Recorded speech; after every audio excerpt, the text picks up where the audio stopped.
Hello mga ka-sweets! Another day, another vlog. Gagawa ulit tayo ng cake. Samahan nyo ako. Ito yung aking order nung June 30. Bali rush order to. Tinanggap ko na. Madali lang naman yung design niya. Sobrang ikli nga lang ng video na to. Nakakainis nga. Hindi ko alam bakit nawala yung ibang mga video ko habang ginagawa ko tong cake na to.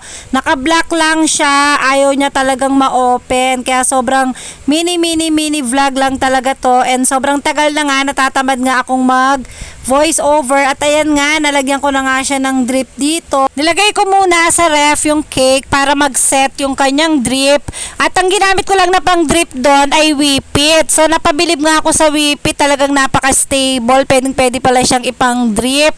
At ginawa ko nga muna tong cupcakes habang pinapaset natin yung drip ng cake. Mahirap kasi maglagay ng mga toppers kapag basa pa yung drip. Ginawa ko na tong cake June 29 ng gabi kasi June 30 maaga ang pick up nito lunchtime kasi dadalhin pa to sa Fairview. Ganun katibay ang cake natin. Talagang sobrang stable talaga ng ating whippet na ginagamit. Kayang-kaya ang malayong biyahe. Yung kamay ko pala, hindi yan madumi. Food color lang yan. Hindi kasi talaga maiiwasan na hindi magkaroon ng food color yung kamay kahit anong ingat ko. At hindi na rin pala ako nag-gloves dyan. Tinanggal ko yung gloves ko kasi ang hirap mag-pipe kapag ka naka-gloves. Nahihirapan ako. Dumudulas yung piping bag. So, eto na nga. Kinakabitan na nga namin ng topper ang cake. Baka magtaka din kayo. Wala din akong gloves dyan kasi icing lang yung cake natin. So, nakakatakot talaga pag